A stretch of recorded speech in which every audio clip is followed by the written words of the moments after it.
ওই এদিকে আয়।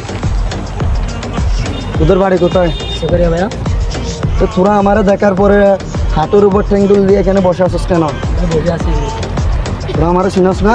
না আমি কেডা? আমার সম্পর্কে কিছু জানোস না? জানি না ভাই তুই আমার এলাকায় এসে আমার সম্পর্কে কিছু জানোস না, তা তো হতে পারে না। ভাই আপনি কে?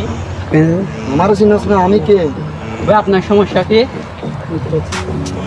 না আমারও না চিনস না। পরিচালিত হবে না তো আপনার সমস্যা কি যেটা বলা দাঁড়া, আমারও চিনস না, ভাই তুমি আমার পরিচয় জানোস না? তাহলে শুন, আমি একজন প্রতিবন্ধী টিকটকার। কি বলে ওই এদিকে আয়। ভয় পাস না, তোদের বড় ভাইরে দেখতেছিস না? তোরা সালাম করস না কেন? ওয়ালাইকুম আসসালাম এদিকে এদিকে এদিকে আয়। ভাই বিগ দেন বিগ ফ্যান ভাই। দোয়া করো আমার জন্য।